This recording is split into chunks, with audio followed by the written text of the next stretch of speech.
आज हम एक बहुत बेहतरीन सा चैप्टर डिस्कस करने वाले हैं जिसका नाम है human health and disease.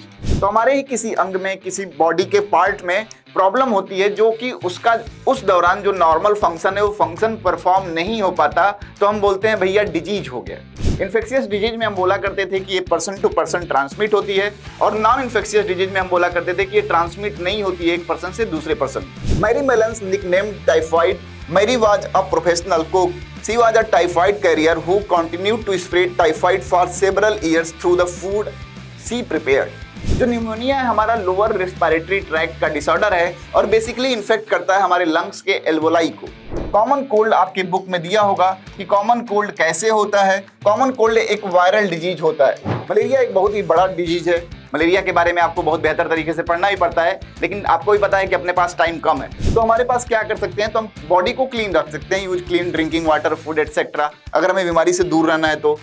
Immune system है क्या, इम्यूनिटी है क्या, तो हमारे बॉडी का सेल्फ डिफेंस सिस्टम है जो हमें प्रतिरक्षा प्रदान करती है, हमें डिजीज से लड़ने के काबिल बनाती है। तो हमारे यहाँ इम्यूनिटी की बात करेंगे तो हमारे यहाँ दो तरह की इम्यूनिटी पाई जाती है, एक को बोलते हैं इननेट इम्यूनिटी और दूसरे को बोलते हैं एक्वायर्ड इम्यूनिटी। तो हमारे पास जो सेलुलर बैरियर है और साइटोकाइन बैरियर है वो सेकंड लाइन ऑफ डिफेंस बनाते हैं। कई बार सवाल पूछा गया है। फिर हम बात करें पैसिव इम्यूनाइजेशन की, it is the direct injection of the preformed antibodies और antitoxins, it is required for the quick immune response. फिर हम बात करें ट्रीटमेंट की तो एंटीवायरल ड्रग देते हैं, they partially effective, they can only prolong the life of the patient, but HIV और AIDS is not curable disease. Drugs like barbiturates, amphetamine, benzodiazepines, etc. are used as medicine to treat mental illness like depression and insomnia. Hello rock stars, तो क्या हालचाल? पढ़ाई आपकी अच्छी चल रही होगी और आखिरी पड़ाव पे है। आज हम एक बहुत बेहतरीन सा चैप्टर डिस्कस करने वाले हैं जिसका नाम है human health and disease. Human health and disease पढ़ेंगे हम, लेकिन इससे पहले कि आपका स्वागत है infinity learn by Shri Chaitanya. तो जब ह्यूमन हेल्थ एंड डिजीज की जब हम बात करते हैं तो बहुत क्विक रिवीजन फॉर्म में देखेंगे ताकि एक भी पॉइंट छूटे ना हमसे और कोई भी क्वेश्चन ऐसा ना हो जो एनसीईआरटी से आपसे पूछा जाए और आप कर ना पाए। जब भी हम बात करते हैं हेल्थ की या डिजीज की, तो डिजीज में हमें पता होता है कि भैया बीमारी होती है, हम बीमार पड़ गए, बीमारी किसी तरह की हो सकती है, infectious, non infectious, whatever the reason is.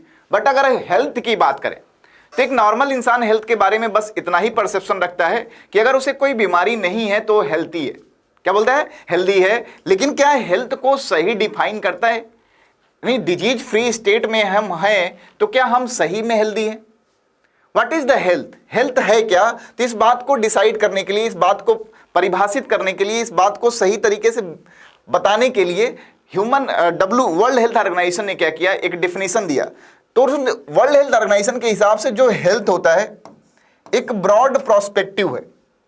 किसी भी इंसान की वह कंडीशन जिसमें वो सोशली भी फिट हो, फिजिकली भी फिट हो और मेंटली भी फिट हो। मीन्स कुल मिला के इंसान के बॉडी की वह कंडीशन जिसमें वो अपने 100% एफिशिएंसी से अपना वर्क परफॉर्म कर पाए, तभी हम बोलेंगे कि वो हेल्दी है। ऐसा नहीं कि उसे डिजीज कोई नहीं है, अच्छी बात, लेकिन due to any physical reason, due to any mental stress या due to any social issues वो अपना फुल इफिशियंसी से वर्क नहीं कर पा रहा है, तो हम बोलेंगे कि भैया वो हेल्दी नहीं है। यानी कुल मिला के अगर हम बोलें तो अपनी जनरल अंडरस्टैंडिंग में हम समझ सकते हैं कि हेल्दी हम किसी को तभी बोलेंगे जब वो उस कंडीशन में हो कि अपना 100% एफिशिएंसी से वर्क परफॉर्म कर पा रहा हो, और इसके लिए उसे डिजीज फ्री तो होना ही होना पड़ेगा, बट फिजिकली, सोशियली और मेंटली भी फिट होना पड़ेगा। तो चलिए देखते हैं WHO ने क्या बोला। तो WHO health is the state of complete physical, mental and social well being. Health is affected by the genetic disorder, infections, change in lifestyle like food and water, rest, exercise, habits. तो तमाम चीजें हैं जो आपके health को क्या करती हैं, अफेक्ट करती हैं। लेकिन हेल्दी हम कहते किसे हैं? जब complete physical, mental and social wellbeing condition में आप हैं तो हम बोलेंगे कि भैया आप हेल्दी हैं। फिर हम बात करें कि क्या है, तो माइंड इन्फ्लुएंसेस इम्यून सिस्टम। जो हमारे माइंड में होता है इम्यून सिस्टम को इन्फ्लुएंस करता है through the neural and endocrine system and thereby health. When the functioning of organs or system of the body is adversely affected, it is called disease। यानी हमारे body का जो normal function है, suppose करिए कि अगर हम बोल रहे हैं कि हम बीमार हैं तो हमारे ही किसी अंग में, किसी बॉडी के पार्ट में प्रॉब्लम होती है जो कि उसका उस दौरान जो नॉर्मल फंक्शन है वो फंक्शन परफॉर्म नहीं हो पाता, तो हम बोलते हैं भैया डिजीज हो गया।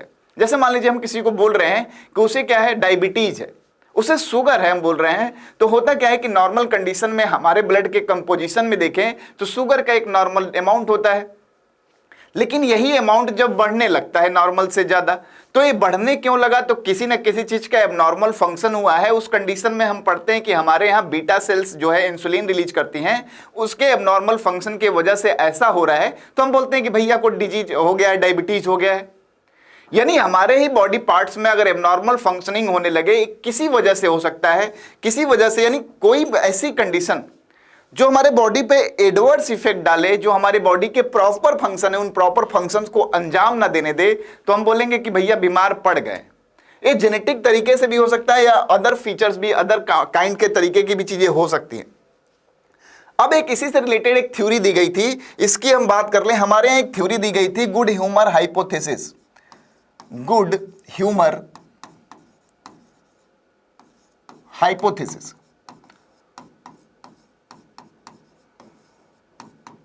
गुड ह्यूमर हाइपोथेसिस की एक सिद्धांत था जो दिया गया था किसके द्वारा? हिप्पोक्रेट्स के द्वारा। हिप्पोक्रेट्स नामक साइंटिस्ट थे, उन्होंने दिया था। हिप्पोक्रेट्स ने गुड ह्यूमर हाइपोथेसिस दिया था। इन्होंने बताया था कि बॉडी और माइंड के बीच में एक इक्विलिब्रियम स्टेट बना रहता है। बॉडी और माइंड के बीच में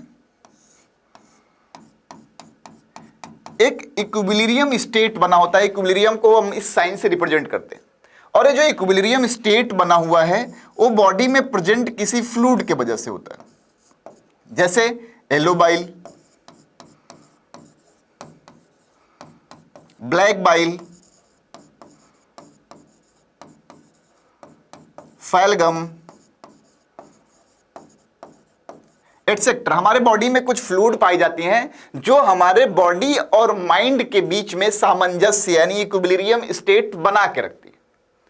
अगर इन्हीं के अमाउंट में इंक्रीज होने या डिक्रीज होने या एडवर्सली बोले या अपोजिट बोले, तो हम बोले कि अगर बॉडी और माइंड के बीच में यही सामंजस्य यानी यही इक्विलिब्रियम जब ब्रेक होता है तो हम बोलते हैं हम बीमार पड़ गए। इसके लिए इन्होंने एग्जाम्पल दिया कि अगर किसी पर्सन में ब्लैक बाइल बढ़ा हुआ है, अगर किसी पर्सन में ब्लैक बाइल का अमाउंट बढ़ जाए तो हम देखते हैं उसके बॉडी का टेम्परेचर ज्यादा रहता है, हम बोलते हैं हॉट पर्सनालिटी। एक हाइपोथेसिस था, क्या था? एक हाइपोथेसिस थी, एक सोच थी, किसकी? हिप्पोक्रेट्स की। इन्होंने बताया कि हमारे बॉडी के बीच में, हमारे माइंड के बीच में एक सामंजस्य बना रहता है, एक इक्विलिब्रियम स्टेट बना रहता है, जिसके लिए कुछ बॉडी में प्रेजेंट ह्यूमर रिस्पॉन्सिबल होते हैं, इसीलिए इसे गुड ह्यूमर हाइपोथेसिस बोला गया। ये बताया उन्होंने कि अगर इसी जो बॉडी फ्लूइड है इसी में किसी तरह का अगर चेंज हो तो हम बीमार पड़ते हैं, क्योंकि सामंजस्य जो हमारे बॉडी और माइंड के बीच में है वो ब्रेक होता है और उसका रिजल्ट होता है कि हम बीमारी पाते हैं या बीमार होते हैं। इन्होंने एग्जाम्पल दिया कि अगर किसी में ब्लैक बाइल का कॉन्सेंट्रेशन बढ़ जाए तो हॉट पर्सनालिटी हो जाएगा, यानी शरीर उसका गर्म दिखाई देगा नॉर्मल पर्सनालिटी से। यानी if you are saying that anyone is hot, looking hot, means you are saying that you have more black bile. Okay, चलिए तो फिर देखते हैं, अगर आगे अगर हम बात करें तो तब तक जब तक इनके हाइपोथेसिस चल रहा था तब तक साइंस इतना आगे नहीं था। फिर हमारे यहाँ विलियम हार्वी साहब आए और तब तक हम थर्मोमीटर की डिस्कवरी कर चुके थे। तो थर्मोमीटर की डिस्कवरी हुई, विलियम हार्वे ने ब्लड सर्कुलेशन डिस्कवर किया। उसके बाद इस थ्योरी को क्या किया गया? नकार दिया गया, बोल दिया गया कि नहीं भैया ऐसी कोई बात नहीं है, ये थ्योरी डिस्कार्ड कर दी गई गुड ह्यूमर हाइपोथेसिस की। लेकिन आज भी जो हमारा आयुर्वेदिक साइंस है, जो हमारा आयुर्वेदिक साइंस है वो गुड ह्यूमर हाइपोथेसिस के प्रिंसिपल्स को ही फॉलो करता है। ठीक है, चलिए हम वही गुड ह्यूमर हाइपोथेसिस देख रहे थे। अब हम गुड ह्यूमर हाइपोथेसिस जब देख रहे थे तो हमारे यहाँ दो डायमेंशंस हैं दोस्त पढ़ने के, एक तो हम डिजीज में और दूसरा हेल्थ। तो हेल्थ जब हम बोल रहे थे तो हम बोल रहे थे complete well being in social, mental and physical aspect. तो फिजिकल एस्पेक्ट में हम सही रहने की बात करें तो कोई भी बंदा फिजिकली फिट कैसे होगा? तो डेफिनेट सी बात है उसे अपने रूटीन में एक्सरसाइज को शामिल करना होगा ताकि उसके बॉडी पार्ट्स प्रॉपर काम कर सकें। स्ट्रेस से दूर रहना पड़ेगा हमें और सोशल चीज़ों का भी ध्यान रखना पड़ेगा, तभी हम टोटली फिट हो पाएंगे physically, mentally as well as socially. फिर बात करें डिजीज की, तो डिजीज तो हम आउटसाइड स्टेट से किसी वजह से, चाहे वो जेनेटिक डिजीज हो या किसी इन्फेक्शन की वजह से हो या किसी चीज़ के कमी की वजह से हो, अगर हमारे बॉडी की प्रॉपर फिजियोलॉजी या जो भी फंक्शनिंग है नहीं परफॉर्म कर पा रही है बॉडी, तो हम बोलेंगे हम बीमार पड़ गए, यही तो होगा कंडीशन। तो हम बात करें कि डिजीज क्या होता है, तो बेसिकली डिजीज दो तरह का होता है, इन्फेक्शियस और नॉन इन्फेक्शियस। दो तरह के डिजीज आपने पढ़े होंगे और ये बचपन से ही पढ़ते आ रहे होंगे। इन्फेक्शियस डिजीज की बात करें तो हम बोलते हैं कि इन्फेक्शियस डिजीज ट्रांसमिट होता है from one person to another, यानी ऐसा कोई बीमारी जो एक इंसान यानी एक पीड़ित व्यक्ति से दूसरे पीड़ित व्यक्ति में जा सकता है, तो हम बोलते हैं कि वो इन्फेक्शियस डिजीज है। दूसरा हम बात करें नॉन इन्फेक्शियस की, तो do not transmit from one person to the another, ऐसे डिजीज को हम बोलते हैं नॉन इन्फेक्शियस डिजीज। अगर हम फिर बात करें डिजीज कॉजिंग ऑर्गेनिज्म, यानी यहां पे कोई चीज अगर हम देख रहे हैं कि ट्रांसमिट हो रहा है, तो ऐसा तो है नहीं कि बीमारी निकल के जाती होगी कि भैया मैं तुमको हो लूं। जैसे मान लीजिए मैं बोला कि मुझे मलेरिया हुआ, हमने बोला कि मलेरिया एक इन्फेक्शियस डिजीज है, तो फिर क्या होगा? ऐसा थोड़ी कि हमारी मलेरिया निकल के दूसरे के शरीर में चली जाएगी कि लो भैया मलेरिया हो जाती हूं, नहीं। यानी जो कॉजिंग एजेंट है किसी भी चीज, किसी की चीज की वजह से अगर हम बीमार हुए हैं, तो अगर ये एजेंट किसी भी मोड से अगर दूसरे इंसान में जाएगा तो डेफिनेट सी बात हो इंसान भी बीमार हो जाएगा।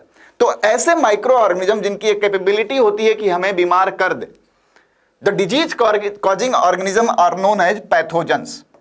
जैसे भी जिसकी भी ऑर्गेनिज्म की कैपेबिलिटी, जिसकी वजह से किसी को बीमार कर सकता है, तो हम ऐसे ऑर्गेनिज्म को क्या बोलते हैं? पैथोजन कहते हैं। And parasites are the pathogen as they harms the host. Parasitic form भी जो है एडॉप्टेशन का, वो पैथोजेंस की तरीके से ही काम करते हैं, अगर वो होस्ट को अपने क्या करें, हार्म पहुंचाएं, नुकसान पहुंचाएं। अब हमारे यहां गुड ह्यूमर हाइपोथेसिस जो कि हम ऑलरेडी देख चुके हैं कि प्रपोज किया था हिप्पोक्रेट्स ने, एक इंडियन आयुर्वेदिक सिस्टम के जनक थे। It state that health is the state of body and mind where there is the balance of certain humours. Persons with black bile belongs to the hard personality and would have fevers. William Harvey disproved this hypothesis. He discovered blood circulation and demonstrate normal body temperature in person with black bile using thermometer. तो हम thermometer, हमने बताया जैसा कि thermometer और William Harvey के blood circulation system के बाद इस थ्योरी को प्रॉपरली डिस्कार्ड कर दिया गया। फिर हम बात करें कि हम कॉमन इन्फेक्शियस डिजीज हमारे यहाँ कुछ दिया गया है। हम देख रहे थे कि हमारे यहाँ डिजीज दो तरीके के होते हैं, एक इन्फेक्शियस और एक नॉन इन्फेक्शियस। इन्फेक्शियस डिजीज में हम बोला करते थे कि ये पर्सन टू पर्सन ट्रांसमिट होती है, और नॉन इन्फेक्शियस डिजीज में हम बोला करते थे कि ये ट्रांसमिट नहीं होती है एक पर्सन से दूसरे पर्सन में। फिर हम बात करें तो हमारे यहाँ कुछ कॉमन ह्यूमन डिजीजेस का चर्चा किया गया है, उसके बारे में हम थोड़ा देखेंगे ताकि आप क्विकली रिवाइज कर सकें। तो सबसे पहला जो डिजीज दिया गया है वो दिया गया है टाइफाइड। टाइफाइड के बारे में आपको पता होगा, टाइफाइड एक बैक्टीरियल डिजीज है जो होता है किससे? साल्मोनेला टाइफ्यूरियम के इन्फेक्शन से। तो टाइफाइड डिजीज होता है, पैथोजन क्या है? Salmonella typhi. Mode of transmission क्या है? तो हम बोलते हैं कंटामिनेटेड फूड एंड वाटर से हमारे यहाँ ट्रांसमिट होता है। कंटामिनेशन किसे कहते हैं? जब वही पैथोजन एसोसिएट होता है नॉन लिविंग थिंग से, तो हम उसे बोलते हैं क्या? कंटामिनेशन बोलते हैं। और इन्फेक्शन जब लिविंग से एसोसिएटेड होता है तो इन्फेक्शन बोलते हैं।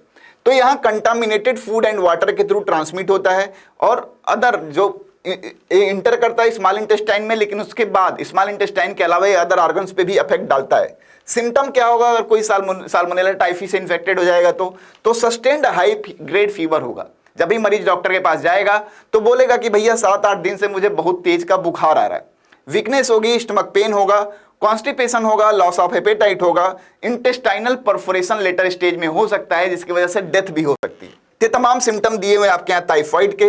तो अगर हम सही करना चाहें, जैसे मान लीजिए कोई ऐसा सिम्टम लेके आता है कि भैया हमें 7-8 दिन से परसिस्टेंट फीवर है, हमें पेट में बहुत दर्द हो रहा है, हमें भूख नहीं लग रही है, हमारा जी मितला रहा है, तमाम कंडीशन में डॉक्टर जब पूछता है कि 7 दिन से ऐसा है, तो टेस्ट सजेस्ट करता है जस्ट टू कंफर्म कि which kind of disease that is.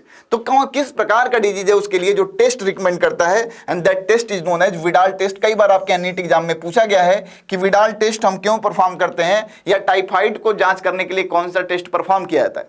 तो विडाल टेस्ट हम कराते हैं। अगर पॉजिटिव है तो हम बोलते हैं, विडाल टेस्ट अगर पॉजिटिव आता है तो हम बोलते हैं कि भैया आपको टाइफाइड का इन्फेक्शन हो गया है।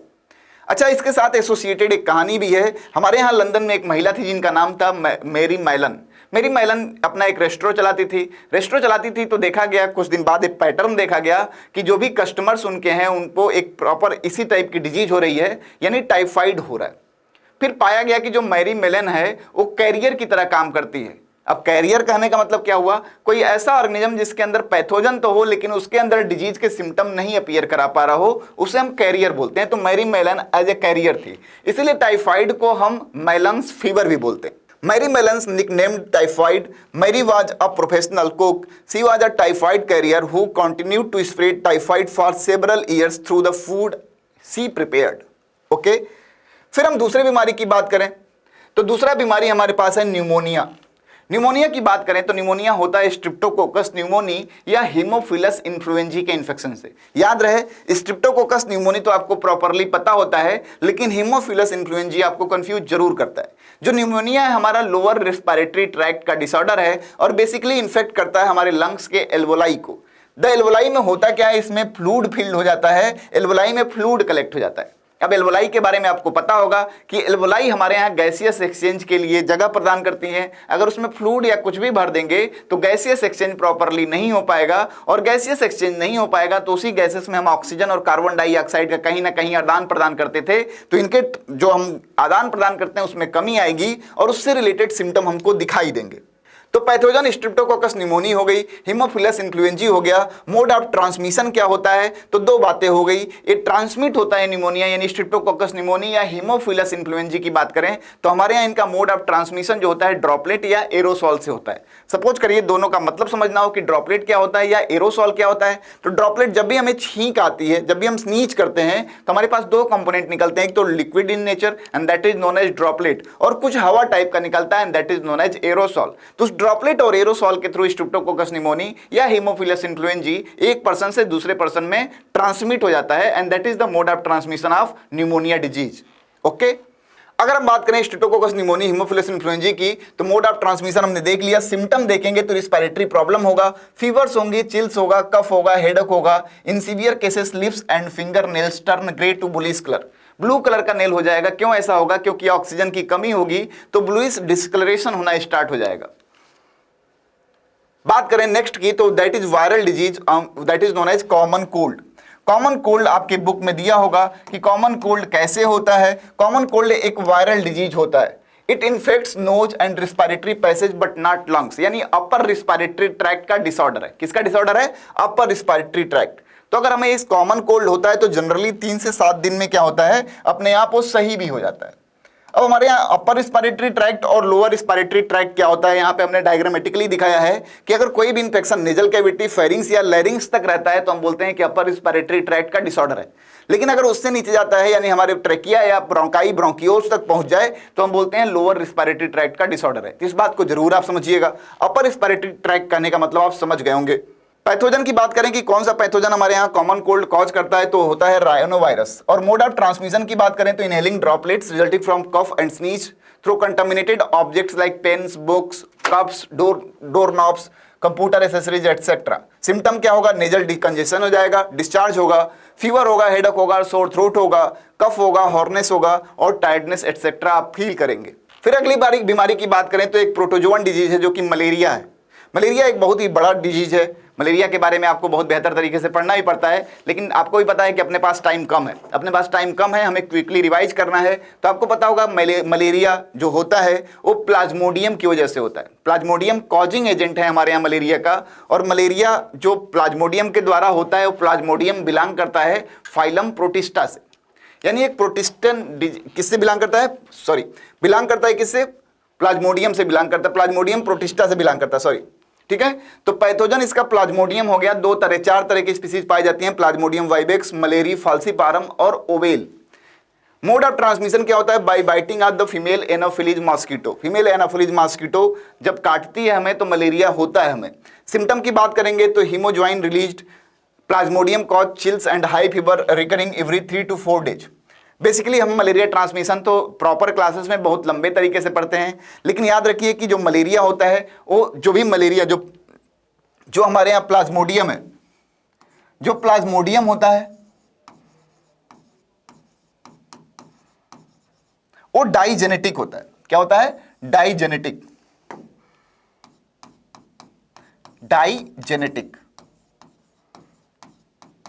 डाइजेनेटिक कहने का मतलब यह है कि ऐसा कोई ऑर्गेनिज्म जो अपना लाइफ साइकिल 2 ऑर्गेनिज्म में कंप्लीट करे। तो जो प्लाज्मोडियम होता है अपना लाइफ साइकिल 2 ऑर्गेनिज्म में कंप्लीट करता है। पहला तो मॉस्किटो और दूसरा हमारे यहां होता है क्या, मैन यानी ह्यूमन। पहला पार्ट इसका मॉस्किटो में और दूसरा पार्ट इसके हमारे यहाँ ह्यूमंस में होता है। लेकिन जो हमारा यहाँ मॉस्किटो होता है उसे हम प्राइमरी होस्ट बोलते हैं। प्राइमरी होस्ट हम किसी भी इस तरह के डाइजेनेटिक ऑर्गेनिज्म में उसे हम डिसाइड करते हैं जहां पे वो सेक्सुअल रिप्रोडक्शन परफॉर्म करता है, तो हम उसे प्राइमरी होस्ट बोलते हैं।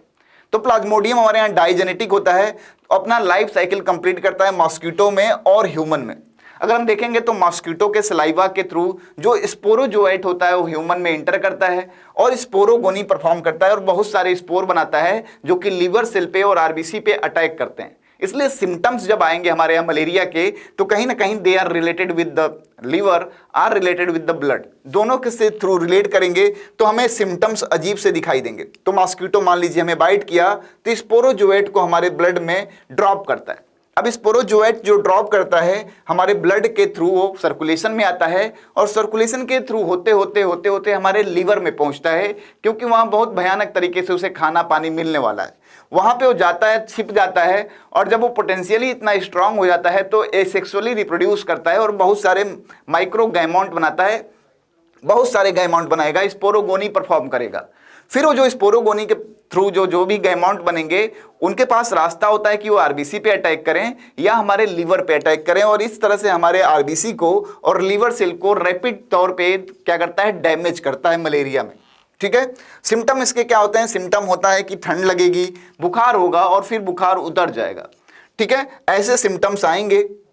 लाइफ साइकिल की तरह बात करें अगर तो देखा होगा कि लाइफ साइकिल देखें तो एनसीईआरटी में दिया होगा आपके यहाँ, मॉस्किटो बाइट करता है, मान लीजिए मॉस्किटो अगर बाइट करता है तो स्पोरोजोएट पैरासाइट जो होगा इंजेक्ट करता है उसमें, पैरासाइट रीच करता है कहाँ, liver, through the blood asexual reproduction start करता है लीवर में और जिस लीवर सेल में एसेक्सुअल रिप्रोडक्शन स्टार्ट करता है वहाँ नंबर ऑफ सेल्स बढ़ने की वजह से ब्रस्ट कर जाती है, सेल रिलीज होती हैं ब्रस्ट होने के बाद और ब्लड में चली जाती हैं और वहाँ एसेक्सुअल रिप्रोडक्शन आरबीसी में परफॉर्म करता है, आरबीसी ब्रस्ट होती है जिसके साथ साथ तो हीमोज्वाइन ग्रेन्यूल रिलीज करता है और यही हीमोज्वाइन ग्रेन्यूल जो होता है टॉक्सिक होता है जिसकी वजह से हमें सिम्टम्स दिखाई देते हैं। फिर क्या होता है, यही रिपीटेड साइकिल करने के बाद कुछ जो हमारे जो बने हैं सेक्सुअल बर्ड्स वो करते क्या हैं, वो गैमॉन्ट बनाते हैं, माइक्रो गैमॉन्ट और मेगा गैमॉन्ट बनाते हैं। जो माइक्रो गैमॉन्ट होता है वो रिजेंबल करता है मेल गैमीट को और जो मेगा गैमॉन्ट होता है वो रिजेंबल करता है किसको, फीमेल गैमीट को।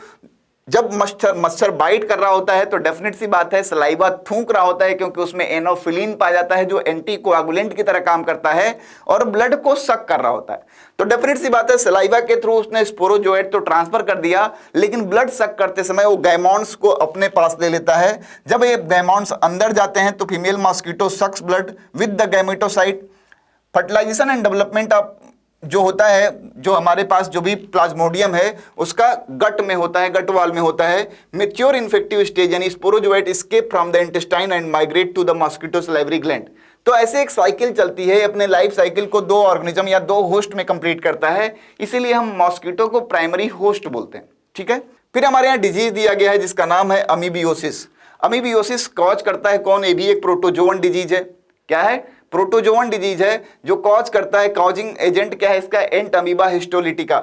एंट अमीबा हिस्टोलिटिका होता है, mode of transmission house fly होता है, mechanical carrier, transmit parasite from the faeces and food water. Symptom क्या होता है, constipation, abdominal pain, cramps, stool with excess mucus and blood clots. बात करेंगे एस्केरियसिस की, तो एस्केरियसिस नाम से ही पता चल रहा होगा कि ये एस्केरिस के द्वारा होता है, एक इंटेस्टाइनल पैरासाइट है एस्केरिस। अगर हम बात करें मोड ऑफ ट्रांसमिशन क्या होता है, तो सॉइल से, वाटर से, वेजिटेबल से, फ्रूट से, कंटामिनेटेड विथ फिशेस, कंटामिनेटेड एक पैरासाइट। सिम्टम की बात करेंगे तो इंटरनल ब्लीडिंग होता है, मस्कुलर पेन होता है, फीवर होता है, anaemia and blockage of intestinal passage cause करता है। फिर हम बात करेंगे तो फिलेरियसिस, फाइलेरिया हमारे यहाँ जो कॉजिंग एजेंट इसका होता है क्या है, उसे कहते हैं फाइलेरियल वर्म या उचेरिया बैंक्रॉप्टी बोलते हैं। इसके 2 स्पीसीज होते हैं, उचेरिया बैंक्रॉप्टी या उचेरिया मलाई। मोड ऑफ ट्रांसमिशन क्या होता है, bite of female Culex mosquito. याद रहे एनोफिलीज के काटने से मलेरिया और क्यूलेक्स के काटने से आपके यहाँ फाइलेरिया होता है। सिम्टम की बात करेंगे तो फाइलेरियर वर्म जो होता है लाइव करता है, कहाँ रहता है, हमारे लिम्फेटिक वेसल्स में रहता है और usually in the lower limbs. It causes chronic inflammation of the organs in which they live for many years. Limbs and genital organ में बी डिफॉर्म। देखिए कैसे हो जाता है, इसलिए इसे एलिफेंटिएसिस भी बोलते हैं। फिर हम बात करेंगे रिंग वर्म की बात करेंगे। तो रिंग वर्म की बात करेंगे, जैसे फंगल इन्फेक्शन का एक टाइप है। और फंगस में कौन कौन सा, तो हमारे यहाँ 3 फंगस होते हैं, माइक्रोस्पोरम, ट्राइकोफाइटान और epidermophyton. They are seen in the groin and in between the toes. अगर हम बात करें पैथोजन की, तो जो मोड ऑफ ट्रांसमिशन होता है, उसका मोड ऑफ ट्रांसमिशन होता है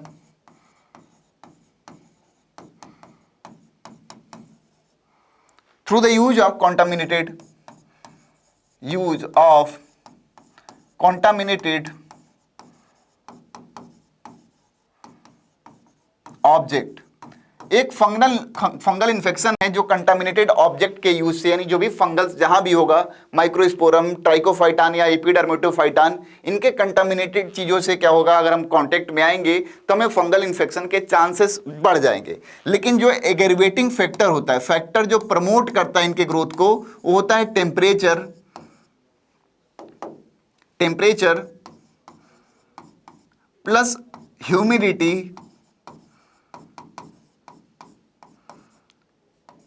प्लस डार्कनेस। यानी हमारे शरीर में देखेंगे तो जहां पे ये चीजें पाई जाएंगी, जहां टेम्परेचर ज्यादा होगा बॉडी का, ह्यूमिडिटी जहां ज्यादा पाई जाएगी, यानी नमी जहां ज्यादा होगी, और जहां डार्क प्लेसेस होंगे, वहां पे इनके ग्रोथ के चांसेस या ग्रोथ को प्रमोट करते हैं, एग्रेवेटिंग फैक्टर होते हैं। तो हमारे यहाँ ग्रोइन इलाकों में या ऐसी जगह जहां पे हमारे यहाँ देखिए ह्यूमिडिटी, टेम्परेचर या डार्कनेस ज्यादा हो, वहां पे ज्यादा पाए जाते हैं। रिंग वर्म क्यों कहते हैं, क्योंकि इनका जो इन्फेक्शन होता है वो कॉलोनियल होता है, ऐसे ring like structure, ring like colony बनाते हैं, इसलिए इसे रिंग वर्म बोलते हैं। और बेसिकली इसका जो सिम्टम होता है वो इचिंग होता है, रेडनेस होता है, तमाम चीजें होती हैं, जैसे यहां डायग्रामेटिकली आप देख पा रहे होंगे। ठीक है, तो पैथोजन होता है microsporum, mode of transmission from soil और by using towels, clothes, comb etcetera, heat and moisture helps fungus to grow. ये बातें हमने कर ली। फिर हम बात करें रिंग वर्म में, बात कर ही रहे थे तो हमने देख लिया था मॉइस्चर हेल्प करता है। सिम्टम क्या होता है, dry scaly legion on skin, nails, scalps etcetera, intense etching होती है। अब हम बात करेंगे कि हम हेल्दी स्टेट अचीव कैसे करें। चलिए, हमने बीमारी के बारे में तो जान ली कि कौन सी बीमारी या कुछ कॉमन ह्यूमन डिजीजेज जो दी हुई हैं, हम जान लिया कि भैया ऐसे कर सकते हैं, ऐसे ऐसे बीमारियां होती हैं, इनका मोड ऑफ ट्रांसमिशन ही होता है। तो हम बीमारी से बचे कैसे, क्योंकि हमारे यहाँ तो बोला जाता है precaution is always better than cure, यानी बीमारी से अच्छा है बचाव, दवा से अच्छा है, इलाज से अच्छा है कि बचाव करें। तो हमारे पास क्या कर सकते हैं, तो हम बॉडी को क्लीन रख सकते हैं, use clean drinking water, food etcetera, अगर हमें बीमारी से दूर रहना है तो। फिर क्या कर सकते हैं, proper disposal of waste and excreta, periodic cleaning and disinfection of water, reservoirs, pools, cross pools, tanks, avoid contact with the infected person of their belongings। Like अगर ये अभी कोरोना का एग्जांपल ले तो देखिए, अगर किसी को कोरोना होता था तो उसको कंटामिनेट कर दिया था, आइसोलेट कर दिया था एकदम, भैया कि तुम दूर रहो, तुम्हारे कॉन्टेक्ट में कोई नहीं आएगा। Standard practices of hygiene in public, control and eliminate vectors, जैसे मॉस्किटो के लिए हम क्या करते हैं, पानी को कलेक्ट नहीं होने देते हैं, या ऐसी गंदी चीज़ों को कलेक्ट नहीं होने देते हैं जहाँ पे इनका डेवलपमेंट होते। तमाम चीज़ों को अगर हम ध्यान में रखें, पर्सनल और पब्लिक हाइजीन को मेंटेन रखें, तो कहीं ना कहीं हम बीमारी से बच सकते हैं। तो कैसे कर सकते हैं, avoid stagnation of water, provide doors and windows with wire mesh, spraying insecticide and ditches drainings and swamps, use of mosquito nets, introduce larvicide fishes like gambusia ponds, regular cleaning of household coolers. तो इन सब चीज़ों को अगर देखें, क्योंकि बहुत सारे बीमारी हमारे ऐसे हैं जो मॉस्किटो बॉर्न है, तो इन सब चीज़ों को अगर हम कंसीडर करें, डेली लाइफ प्रैक्टिस में लाएं, तो कहीं ना कहीं हम मॉस्किटो के ग्रोथ को रोक के मॉस्किटो से होने वाले या मॉस्किटो के थ्रू स्प्रेड होने वाली बीमारियों से बच सकते हैं। फिर हम बात करें तो हम vaccine and immunisation helps to control disease like smallpox, polio, diphtheria and pneumonia and tetanus. Drugs like antibiotics also helps in the treatment of infectious disease. तो हम अगर बीमारी हो भी, बीमारी ना हो, इसके लिए हम कुछ प्रिवेंटिव मेजर्स ले सकते हैं, लेकिन अगर बीमारी हो गई हो तो हम सर्टेन डिजीज, सर्टेन ड्रग्स के थ्रू या इंजेक्शंस के थ्रू उसको ट्रीट कर सकते हैं। अब बात करें इम्यूनिटी की, यहां इम्यूनिटी को डिम्यूनिटी लिखा हुआ है, that is very disappointing. Human immune system की बात करेंगे, ह्यूमन इम्यून सिस्टम की बात करेंगे। इम्यून सिस्टम है क्या, इम्यूनिटी है क्या, तो हमारे बॉडी का सेल्फ डिफेंस सिस्टम है जो हमें प्रतिरक्षा प्रदान करती है, हमें डिजीज से लड़ने के काबिल बनाती है। जैसे मैं यहाँ पढ़ा रहा हूँ, आप अपने घर पे पढ़ रहे हो, तो आपके चारों तरफ बहुत सारे पैथोजेंस होंगे नॉर्मली जो आपको बीमार करने की क्षमता रखते हैं। लेकिन क्या हम जनरली हर कंडीशन में या हमेशा बीमार रहते हैं? नहीं। क्यों? क्योंकि हमारे बॉडी के अंदर अपना डिफेंस मैकेनिज्म है जो हमें बीमारी से हमेशा बचाने का प्रयास करता है, और वही हम बोलते हैं कि हमारे अंदर हमारा इम्यूनिटी है। आज के डेट में जब कोरोना स्प्रेड हुआ था तो लगभग सबके जुबान पे था कि भैया इम्यून सिस्टम को स्ट्रांग कर लो, इम्यूनिटी बढ़ा लो, या इम्यूनिटी उनकी कम थी, बीमार पड़ गए। ये इम्यूनिटी है क्या? तो बॉडी का अपना ओन डिफेंस मैकेनिज्म है जिसके तहत हम किसी भी पैथोजन से लड़ने की क्षमता रखते हैं। ठीक है, तो हम बात करें, it is the system that gives immunity to the body by recognising and responding and remembering foreign antigens. It plays role in the allergic reaction, autoimmune disease and organ transplantation. It includes lymphoid organs, tissue cells and antibodies. तो हम यहाँ example में diagram में देख पा रहे हैं कि कैसे इनका एक नेटवर्क सा फैला हुआ है। फिर हम बात करें, there are organs where origin, maturation and proliferation of lymphocyte occurs. Lymphoid organs are of two types. हमारे यहाँ लिम्फ जो नोड्स होते हैं, लिम्फॉइड ऑर्गन्स होते हैं, वो दो तरह के होते हैं, primary lymphoid organ and secondary lymphoid organ. Lymphoid organ हम किसे कहते हैं? तो लिम्फॉइड ऑर्गन हम कहते हैं where origin, maturation and proliferation of lymphocyte occurs. Lymphocyte का जहां प्रोलिफरेशन, मैच्योरेशन होता है उसे हम लिम्फॉइड ऑर्गन बोलते हैं। दो तरह के लिम्फॉइड ऑर्गन का जिक्र है, primary lymphoid organ and secondary lymphoid organ. बात करें हम बोन मैरो की, that is the site for formation of all blood cells including B lymphocyte and T lymphocyte. Thymus की बात करें, it is bilobed organ seen near the heart and beneath the breast stone. It is large during birth but gradually reduce in the size and becomes very small size in puberty. Immature T lymphocyte forms in bone marrow. ठीक है, और जो mature होता है कहां? T lymphocyte, thymus में जाके। Secondary lymphoid organ की बात करें तो the organs to which matured lymphocyte migrate from the primary lymphoid organ, that is known as secondary lymphoid organ. ठीक है, एग्जांपल की बात करें तो हमारे यहाँ स्प्लीन हो गया, लिम्फ नोड हो गया, they are the secondary lymphoid organ. यानी जहां पे मेच्योरेशन होता है लिम्फ नोड्स का या लिम्फॉइड सेल्स का, उसे हम बोलते हैं प्राइमरी लिम्फॉइड ऑर्गन, और जहां मेच्योर होने के बाद माइग्रेट होकर जाती हैं अपना काम करने के लिए, उसे हम बोलते हैं सेकेंडरी लिम्फॉइड ऑर्गन। एग्जाम्पल में हमारे यहाँ स्प्लीन है, लिम्फ नोड्स हैं, टॉन्सिल्स हैं, पेयर्स, पैचेज हैं, एटसेट्रा। ठीक है, फिर हम बात करें सेकेंडरी लिम्फॉइड ऑर्गन में स्प्लीन की बात कर लें थोड़ा। स्प्लीन एक बीन शेप्ड का ऑर्गन है, कंटेन्स करता है lymphocyte and phagocytes. It removes worn out RBC and microorganism from the blood. It acts as the reservoir of erythrocyte in the foetus. Reservoir की तरह काम करता है इरिथ्रोसाइट का फिटस में। इसे हम बोलते हैं कि या ग्रेवयार्ड ऑफ आरबीसी भी बोलते हैं, या आरबीसी का कब्रिस्तान भी बोलते हैं। जब आरबीसी अपना लाइफ स्पान कंप्लीट करता है तो इसका ब्रेकिंग जो होता है आरबीसी का, वो कहां होता है? स्प्लीन में ही होता है। Found in lymphatic system they tap micro organism and other antigens. Trapped antigens activated lymphocyte and cause immune responses. Malt की बात करें तो mucosal associated lymphoid tissue is located with in the lining of respiratory, digestive and urinogenital tracts. It constitute 50% of lymphoid tissue. Malt का जिक्र सुना होगा आपने, malt जरूर देख लीजिएगा। इम्यूनिटी की बात कर लें कि हमारे यहाँ इम्यून सिस्टम है कैसा हमारा, तो हमारे यहाँ इम्यूनिटी की बात करेंगे तो हमारे यहाँ दो तरह की इम्यूनिटी पाई जाती है। एक को बोलते हैं इन्नेट इम्यूनिटी और दूसरे को बोलते हैं एक्वायर्ड इम्यूनिटी। इन्नेट इम्यूनिटी क्या होता है? ऐसी इम्यूनिटी जो हमारे पास, यानी ऐसा डिफेंस सिस्टम जो हमारे पास बाई बर्थ अवेलेबल हो, उसे हम बोलते हैं इन्नेट इम्यूनिटी। और एक्वायर्ड किसे बोलते हैं? जो हम लाइफ टाइम में अचीव करते हैं, उसे हम बोलते हैं एक्वायर्ड इम्यूनिटी। तो हम बात करते हैं कि इन्नेट इम्यूनिटी कैसा होता है, या इसे इनबॉर्न इम्यूनिटी भी बोलते हैं। अब हम बात करेंगे इन्नेट इम्यूनिटी की। It is the non specific defence present at the time of birth. It provide barriers to the entry of foreign antigen into our body. यानी इन्नेट इम्यूनिटी यानी बाई बर्थ जो होता है वो बैरियर की तरह काम करता है। इसके पास बैरियर मेथड होता है जिससे कि ये जो हमारे यहाँ पैथोजन है, एंटीजन्स हैं, उनकी एंट्री को ही प्रिवेंट करने का प्रयास करते हैं। तो इसके पास 4 बैरियर होते हैं: physical barrier, physiological barrier, cellular barrier and cytokines barrier. इनके बारे में थोड़ा जानते हैं। जैसे हमारे यहाँ बात करें फिजिकल बैरियर की, तो आपने सुना होगा कि हमारे यहाँ जैसे देख भी रहे होंगे कि स्किन जो है प्रिवेंट करता है एंट्री ऑफ फॉरेन पार्टिकल्स, या कोई भी फॉरेन बॉडी का स्किन जो है एंटर नहीं करने देता है।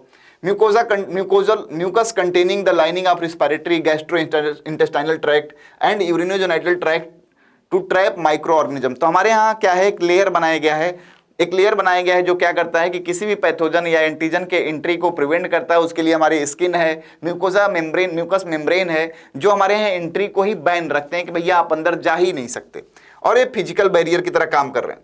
फिर हमारे पास फिजियोलॉजिकल बैरियर है, like they prevents the microbial growth. पहले तो एंट्री नहीं होने देंगे, अगर मान लीजिए एंट्री हो गई तो हम ग्रो नहीं करने देंगे आपको। Like it includes gastric HCl, saliva में पढ़ा होगा आपने, आपके यहाँ क्या सलाइवा में पाया जाता है लेसिथिन, सलाइवा में क्या पाया जाता है, थायोसाइनेट पाया जाता है, लाइसोजाइम पाया जाता है जो एंटी माइक्रोबियल एक्टिविटी प्ले करता है। जो हमारा गैस्ट्रिक जूस होता है उसमें हाइड्रोक्लोरिक एसिड पाया जाता है। टीयर्स में भी पढ़ा होगा आपने, लाइसोजाइम पाए जाते हैं। तो हमारे यहाँ बहुत सारे ऐसे फिजियोलॉजिकल बैरियर भी हैं जो अगर इंटर कर भी जाए एंटीजन या पैथोजन तो उसके ग्रोथ को क्या करती हैं, रोकती हैं। तो ये जो फिजिकल बैरियर हैं और फिजियोलॉजिकल बैरियर हैं साथ में मिलकर फर्स्ट लाइन ऑफ डिफेंस बनाती हैं। क्या बनाती हैं, फर्स्ट लाइन ऑफ डिफेंस। तीसरा है हमारे पास सेलुलर बैरियर।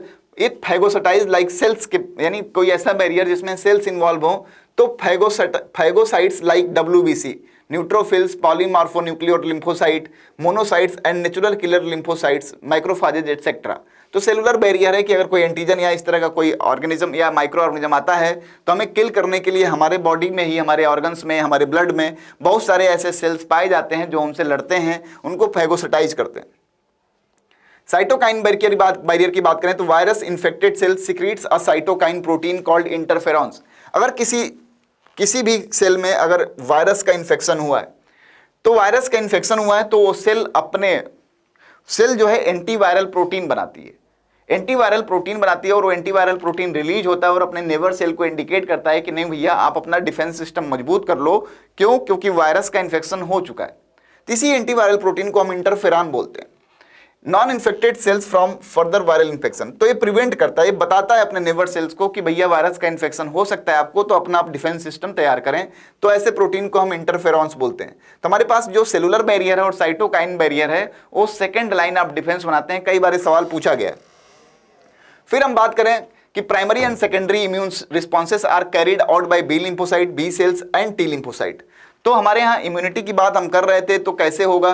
तो हमारे यहाँ इम्यून रिस्पॉन्सेस होते हैं। जैसे हम बात करें बी लिम्फोसाइट, एक्वायर्ड इम्यूनिटी की बात करें तो एक्वायर्ड इम्यूनिटी हम ऑब्टेन करते हैं किसके थ्रू? लिम्फोसाइट्स के थ्रू। हमारे यहाँ लिम्फोसाइट में बी लिम्फोसाइट होते हैं और टी लिम्फोसाइट होते हैं। क्या होते हैं? B lymphocyte and T lymphocyte. जो बी लिम्फोसाइट होता है प्रोड्यूस करता है antibodies, there are the proteins to fight with the pathogens. Antibody क्या होता है? एंटीबॉडीज एक प्रोटीन होती है जो किससे फाइट करती है? एंटीजन से फाइट करती है। टी लिम्फोसाइट क्या करता है? Help B cell to produce antibodies.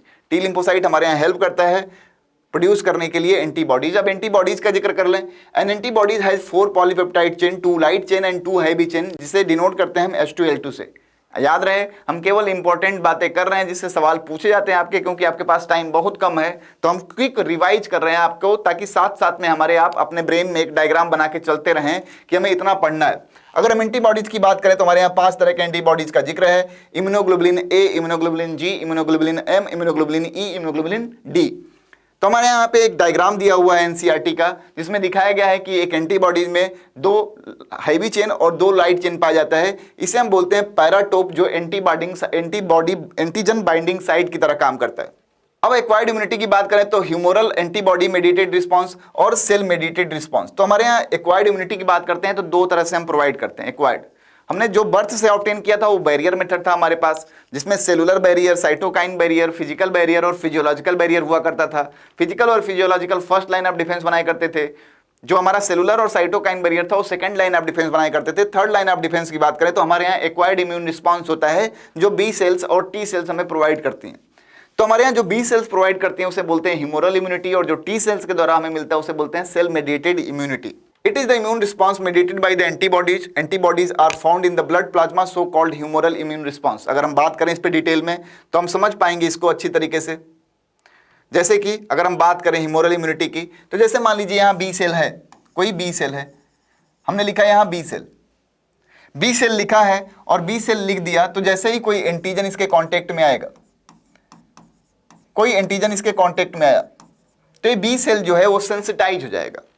ये बी सेल जो है, बी लिम्फोसाइट जो है या बी सेल्स लिख लें तो ये सेंसिटाइज हो जाएंगी, सेंसिटिव हो जाएंगी। और इस बी सेल्स जैसे ही सेंसिटिव होंगी, वो सेंसिटाइज बी सेल 2 तरह की सेल्स बनाती हैं। पहला बनाती है मेमोरी सेल और दूसरा बनाती हैं प्लाज्मा सेल्स। क्या बनाती हैं? Plasma cells. ये प्लाज्मा सेल्स हमारे यहाँ रिस्पॉन्सिबल होता है किसके लिए? ये प्लाज्मा सेल्स बनाता है एंटीबॉडीज बनाता है। क्या बनाता है? एंटीबॉडीज। ये एंटीबॉडी जो बनती हैं वो ब्लड में पहुंच जाती हैं। किसमें पहुंच जाती हैं, ब्लड सर्कुलेशन में डाल दिया जाता है और ब्लड सर्कुलेशन के थ्रू वे पहुंच जाती हैं कहाँ, एंटीजन से इंटरेक्ट होती हैं और वहां पे करती हैं एंटीजन एंटीबॉडी कॉम्प्लेक्स बनाती हैं, यहां पहुंच जाती हैं और एंटीजन एंटीबॉडी कॉम्प्लेक्स बनाती हैं। तो इसे जो पहली बार अगर कोई ऐसा एंटीजन आया है जिससे हमारा बी सेल इंटरेक्ट हुआ है, सेंसिटाइज होने के बाद मेमोरी सेल और प्लाज्मा सेल बनाया है, तो प्लाज्मा सेल एंटीबॉडी बनाती है और इस पूरे प्रक्रिया को यहां तक के बोलते हैं primary immune response. Primary immune response क्या बोलते हैं, प्राइमरी इम्यून रिस्पॉन्स बोलते हैं। फिर हम बात करें मेमोरी सेल्स का, ये प्राइमरी इम्यून रिस्पॉन्स हो गया। अब सोच रहे होगे मेमोरी सेल का क्या फंक्शन है। सपोज करिए कि रिपीटेड यानी सेम एंटीजन कभी नेक्स्ट टाइम एक्सपोजर हुआ, तो उसके लिए हमें इतना कांड करने की जरूरत नहीं पड़ेगी। ये जो हमारा मेमोरी सेल है वही प्लाज्मा सेल को बताएगा कि भैया वही पहले वाला ही एंटीबॉडी आया है, तो आप जल्दी से एंटीजन आया है तो आप जल्दी से एंटीबॉडी बना दीजिए। तो उस समय हमें मिलेगा क्या, सेकेंडरी इम्यून रिस्पॉन्स।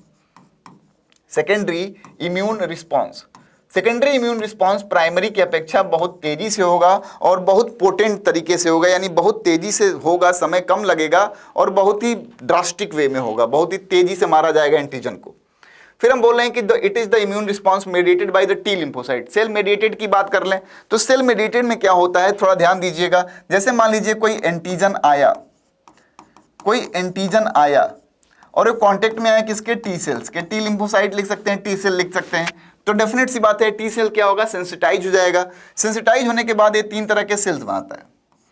क्या बनाता है भैया, cytotoxic T cell, helper T cell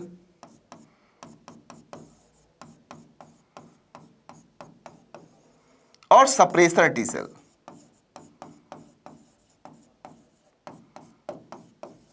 इनको अलग अलग नाम भी देते हैं, CD4 CD8 नाम देते हैं हम, लेकिन अभी एग्जैक्टली समझना क्या है। तो बेसिकली होता क्या है, साइटोटॉक्सिक टी सेल ब्लड के थ्रू ही जाएगा, क्योंकि माध्यम तो एक ही है भैया।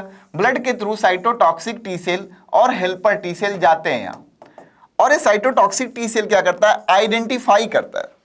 ये जो सीटी सेल है वो केवल एंटीजन को आइडेंटिफाई करता है, पहचानता है कि भैया हाँ अच्छा तुम एंटीजन को पहचानने के बाद ये माइक्रोफाजेज जो होते हैं, माइक्रोफाज से बोलता है कि भैया ये बहुत कूद रहे हैं, इनको खा के खत्म कर दो। माइक्रोफाज इन पे अटैक करता है और इस एंटीजन को खा के खत्म करता है, इसलिए इसे बोलते हैं सेल मेडिएटेड इम्यूनिटी। इसका जो हेल्पर टी सेल है वो हमारे यहाँ बी सेल्स को भी प्रमोट करता है for the formation of plasma cell and memory cell. Antibody के फॉर्मेशन में मदद करता है हमारा हेल्पर सेल। इसलिए हम बोलते हैं कि अगर टी लिम्फोसाइट डैमेज होता है तो कहीं ना कहीं हमारे यहाँ सेल मेडिएटेड इम्यूनिटी तो नहीं मिलती है, लेकिन हमारे यहाँ जो एंटीबॉडी मेडिएटेड इम्यूनिटी है यानी जो ह्यूमरल इम्यूनिटी है वो भी नहीं मिल पाती है। फिर हम बात करें इसके बाद तो क्या है, तो यहाँ tissue matching of blood group matching are essential before undertaking any graft. जैसे ग्राफ्ट की बात करें, जैसे ऑर्गन ट्रांसप्लांट कर रहे हैं, तो वहाँ जो प्रोटीन्स होती हैं, यहाँ सेल मेडिएटेड इम्यूनिटी जो होती है, जो ग्राफ्ट रिजेक्शन के लिए रिस्पॉन्सिबल होती है, पढ़ा होगा आपने। तो tissue matching and blood group matching are essential before undertaking any graft transplant. After this the patient has to take immune suppressant in his life. तब एक्वायर्ड इम्यूनिटी की बात करें तो 2 तरह की होती है, एक्टिव और पैसिव। एक्टिव क्या होता है, सिंपल सी बात अपनी भाषा में समझने का प्रयास करें। जब भी एंटीबॉडी हमारे अपने शरीर में बन रहा होगा तो हम बोलेंगे एक्टिव इम्यूनिटी, और जब भी हम एंटीबॉडी को बाहर से ले रहे हो तो बोलेंगे पैसिव इम्यूनिटी। अब एक्टिव इम्यूनिटी 2 तरीके से होता है, नेचुरल या आर्टिफिशियल। नेचुरल का मतलब क्या हुआ कि अगर हम किसी इन्फेक्शन के कांटेक्ट में नेचुरली आते हैं और हमारी बॉडी एंटीबॉडी बनाती है तो हम उसे बोलेंगे नेचुरल एक्टिव इम्यूनिटी। अगर हम आर्टिफिशियल तरीके से डिजीज कॉजिंग ऑर्गेनिज्म एजेंट को आपके शरीर के अंदर डालें और फिर एंटीबॉडीज बनवाएं, जैसे पोलियो वैक्सीन बनवाते हैं, पोलियो ड्रॉप पिलाते हैं हम लोग, तो उसमें एंटीबॉडी हमारे अपनी शरीर बना रही होती है, उसे हम बोलते हैं आर्टिफिशियल एक्टिव इम्यूनिटी। पैसिव की भी सेम कहानी है। पैसिव में क्या होता है, हम बाहर से लेते हैं क्या, एंटीबॉडीज को बाहर से लेते हैं। It may be natural, it may be artificial antibody. तो अगर हम इम्यूनिटी की बात करें तो which antibodies are produce in the host body when the host is exposed to the antigens like living or dead microbes or other proteins. It is slow process. It is provided by 2 way, natural active immunity. It is developed during the natural infection of microbes. Artificial active immunity, it is developed by the injecting microbes deliberating during immunization. तो readymade antibodies देते हैं, जैसे हमने पढ़ चुके हैं। Natural passive immunity की बात करें तो antibodies IgG from mother, placenta, foetus, antibody IgA in colostrum infants. Artificial passive immunity की बात करें तो एंटी टिटेनस सीरम जैसे हम ATS देते हैं। तो पैसिव आर्टिफिशियल पैसिव इम्यूनिटी की बात हो गई। इम्यूनाइजेशन की बात करें तो this is based on the memory of the immune system. It is of two types, active immunisation and passive immunisation. Active immunisation में क्या करते होंगे? एक्टिव इम्यूनाइजेशन में in this preparation of vaccine antigenic proteins of pathogen or inactivated pathogen is introduced into the body. It results in the development of antibodies. During actual infection the antibodies neutralise antigens. फिर हम बात करें passive immunization की, it is the direct injection of the preformed antibodies और antitoxins. It is required for the quick immune response. Example है immunization agent against tetanus, snake venom etcetera is the type of passive immunization. फिर हम बात करें allergy की, it is the aggregated response of immune system to some antigens seens in environment. Allergens, allergens क्या होते हैं? The substances which cause allergy is called allergens. It may B mites of dust, pollens, it may B animal Dang, it may be furs of animals. Antibodies produced against the allergens is called immunoglobulin E type. उन्हें anti allergic agent कहते हैं जो represent करता है immunoglobulin E type का होता है। Immunoglobulin जो ई होता है बाइंड होता है मास्ट सेल से to release chemicals like histamine, serotonin from them. It results in allergic reaction. तो जो सीरोटोनिन हो गया, हिस्टामिन हो गया, हमारे यहाँ एंटी एलर्जिक एजेंट की तरह काम करते हैं। जो कौन रिलीज करता है? बेसोफिल रिलीज करता है। सिम्टम्स की बात करेंगे अगर एलर्जी की, तो स्नीजिंग होगा, वाटरी आई होगा, रनिंग नोज होगा, डिफिकल्टी इन ब्रीदिंग होगा, विजिंग होगा, स्किन रैशेज एक्सेट्रा दिखाई देंगे। Determination of causes of allergy की बात करें, the patient is expose to the injected with very small doses of possible allergens and to reaction studies. Treatment की बात करेंगे तो ड्रग लाइक एंटी हिस्टामिनिक या एड्रेनलिन या स्टेरॉइड थेरेपी देके हम एलर्जेंस को सही करते हैं। जैसे हम बात करें तो asthma is the respiratory disease which occurs due to the allergy. ठीक है, ये तमाम बातें इसमें दिया हुआ है। In higher vertebrates memory based acquired immunity evolve based on the ability to differentiate foreign organism from the self cells. Sometimes due to the genetic and other unknown reasons the body attacks self cell resulting in the damage of the body cell. It is called autoimmune disease. Example is rheumatoid arthritis. फिर हम बात करें, हमारे यहाँ कुछ disease का जिक्र किया गया है जिसमें जिक्र है एड्स का। It is the deficiency of immune system. Syndrome means a group of symptoms caused by human immunodeficiency virus. HIV is the retrovirus with RNA genome. AIDS was first reported in America in 1981. In last 25 years, it killed over 25 million peoples. तो HIV के बारे में या ads के बारे में हमने ज़्यादा बेहतर तरीके से पढ़ा भी है क्लासेस में। एड्स की बात करें तो ट्रांसमिशन कैसे होता है, मोड ऑफ ट्रांसमिशन क्या है? It is through the sexual contact या किसी भी ऐसे कंडीशन में जहां बॉडी फ्लूइड का एक्सचेंज होगा with the infected one that causes the AIDS या HIV। Sexual contact with the infected person, it may be due to the transfusion of contaminated blood and blood product, it may be due to the from infected mother to the child, sharing of infected needles etcetera is the mode of transmission of AIDS. High risk people which getting risk of HIV, individual with multiple sexual partner. कौन कौन से ऐसे लोग हैं जिसके high risk zone में हैं, जिनको HIV इन्फेक्शन हो सकता है? तो जो मल्टीपल इंडिविजुअल के साथ सेक्सुअल रिलेशनशिप रखते हैं वो हाई रिस्क पर्सन होते हैं। Individual who requires repeated blood transfusion, तो हाई रिस्क में होंगे कि कभी गलती से अगर उनके में ऐसा ट्रांसफ्यूजन हो गया जो HIV पीड़ित हो तो वो रिस्क जोन उनका ज़्यादा है। फिर children born to the HIV infected mother, वो भी हाई रिस्क में है। Drug addicted who take drugs intravenously are in the high risk of become या in contact with the HIV virus. HIV does not spread through touch at physical contact. It spread only through the body fluids. तो touch से या physical contact से HIV नहीं फैलता, ये फैलता है केवल बॉडी फ्लूइड का जब एक्सचेंज होता है तभी फैलेगा। एड्स की बात करें तो रिप्लिकेशन एड्स वायरस होता है क्या है? HIV वायरस हमारे शरीर के अंदर जाता है और जो भी वायरल प्रोटीन होता है, वायरल RNA होता है, सेल्स में इंजेक्ट करता है। तो वायरल जो हमारा जीनोम है वो इनकॉर्पोरेट होता है हमारे होस्ट में और बनाता है क्या? वायरल DNA बनाता है, यानी होस्ट के मशीनरी का इस्तेमाल करके, और फिर वायरल प्रोटीन बनाता है। New viral RNA is formed और जो वायरल प्रोटीन बनाता है और इस तरह से हमारे शरीर के अंदर ये अटैक करता है।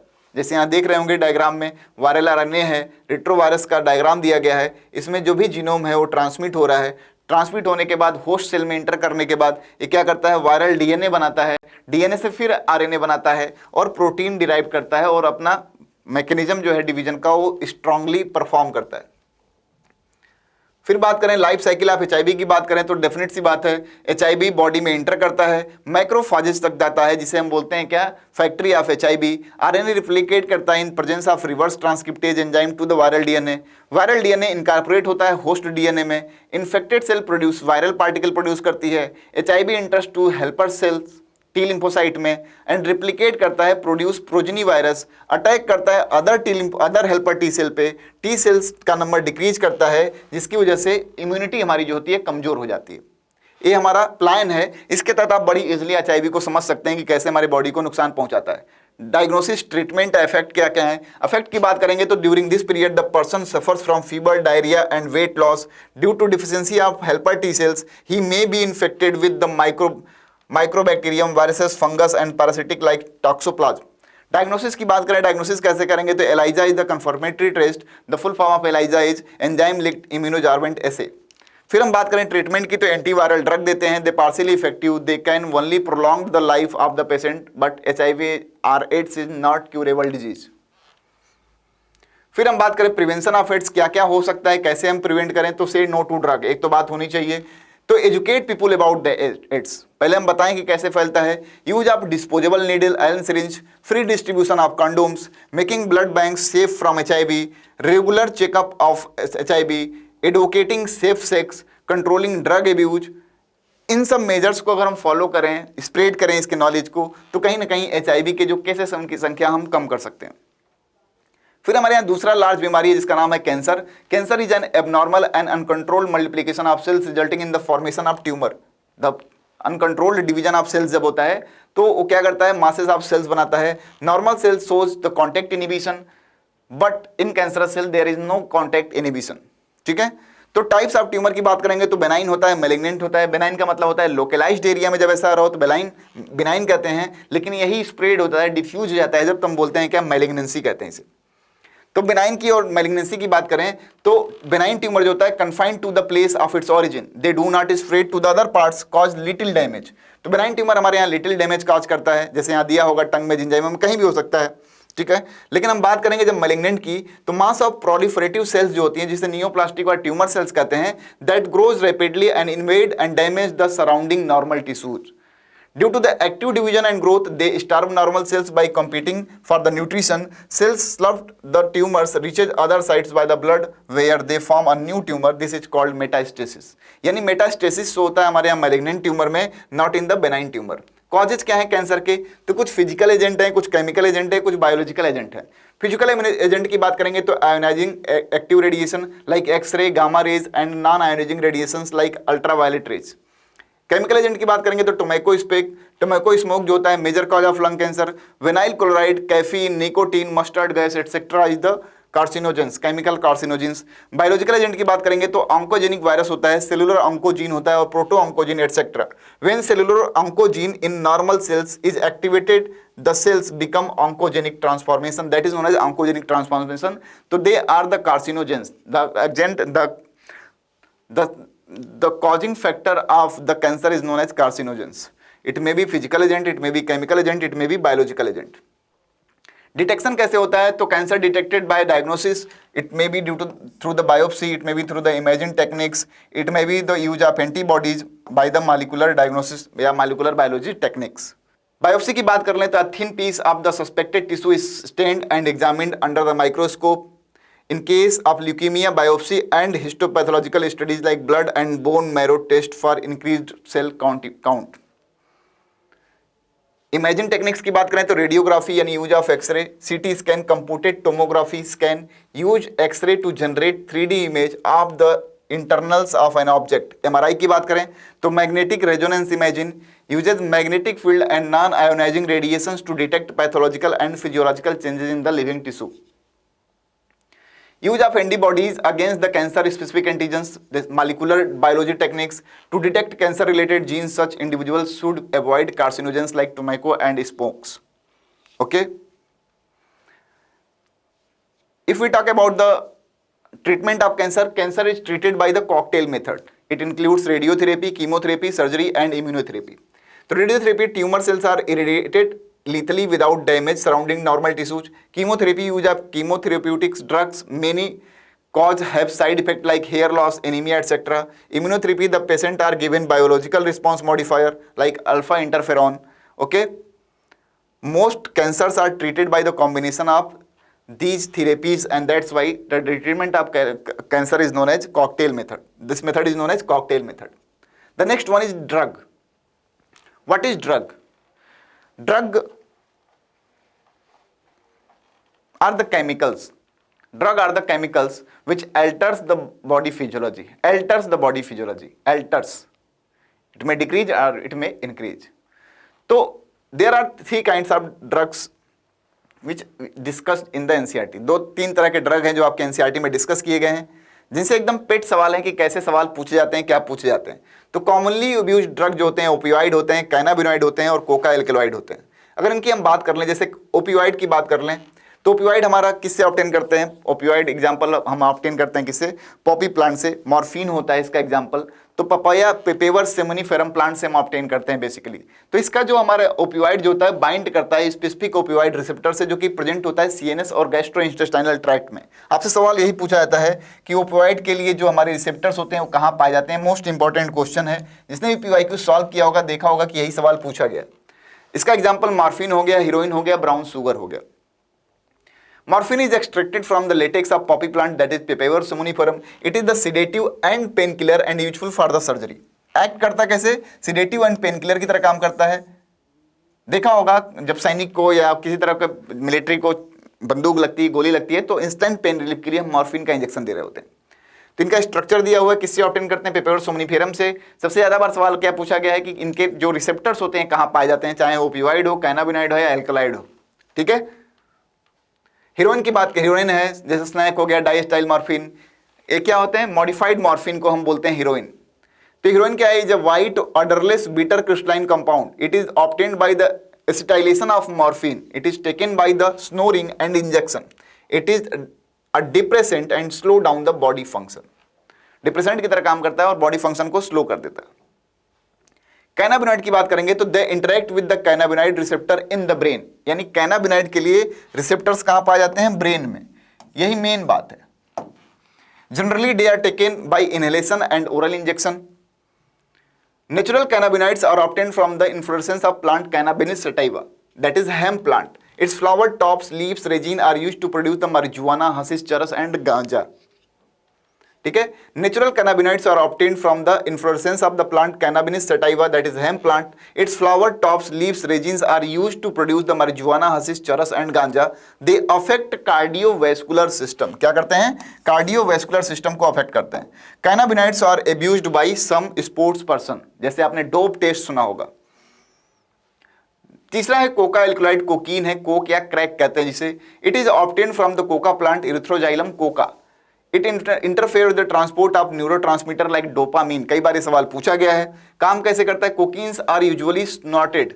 It stimulate CNS, produce euphoria, increase energy. Energy को इंक्रीज करता है. Excessive doses of cocaine causes hallucination. Atropa belladonna and datura are also hallucinogenic plants. Drugs like barbiturates, amphetamine, benzodiazepines, etc. are used as medicine to treat mental illness like depression and insomnia, but they are abused resulting in impairment of physical, physiological and psychological functions.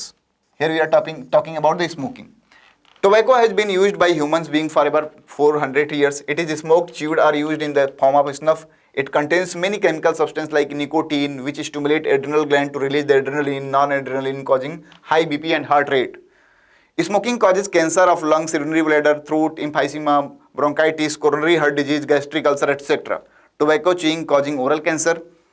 Smoking includes carbon monoxide content in the blood, which reduces oxyhemoglobin. This causes oxygen deficiency in the body. What is adolescence and drug alcohol abuse? We have to ignore the cancer. Adolescence is the period of process during which child becomes mature in terms of her attitude, beliefs for effective participation in the society. It is the bridge linking childhood adulthood period between the 12 to 18 years of age. It is very vulnerable phase for mental psychological development because it is the age of आज कुछ तूफानी करते हैं. ठीक है. Causes of drug alcohol abuse: curiosity. Basically इस उम्र में क्या होता है, हमारे अंदर बहुत सारी क्यूरियोसिटी पाई जाती है कि चलो आज देखते हैं क्या होता है, कैसे क्या करते हैं। और बेसिकली जितने भी हमारे यहाँ ड्रग एडिक्ट या एल्कोहल के अब्यूज पर्सन हैं, उस सब ने शुरुआत बस देखने के लिए की थी कि कैसे होता है, क्यूरियोसिटी में की थी। तो curiosity and experimentation, need for the adventure and excitement, to escape facing problems, कोई प्रॉब्लम हुई, रिजल्ट खराब आया, आपने यूटिलाइज कर लिया। Stress from the pressure of excel the academics in examination, television, movies, newspapers, internet etcetera also influence. Unstable और unsupportive family structure and peer pressure may result this. Addiction की बात करें, psychological attachment, psychological attachment with anything is called addiction. Euphoria is a temporary feeling of well-being to drugs and alcohol. With repeated use of drug, the tolerance level of the receptor increase. Thus, the receptors respond only to the higher doses, leading to the greater intake and addictions. Depressions की बात करें, the tendency of the body to manifest characteristic and unpleasant withdrawal symptoms if regular doses of drug alcohol is abruptly discontinued. This results in anxiety, sickness, nausea, sweating. Dependence leads to the social adjustment problems. Warning signs of the drug alcoholic abuse like drop in academics performance and absence from the school.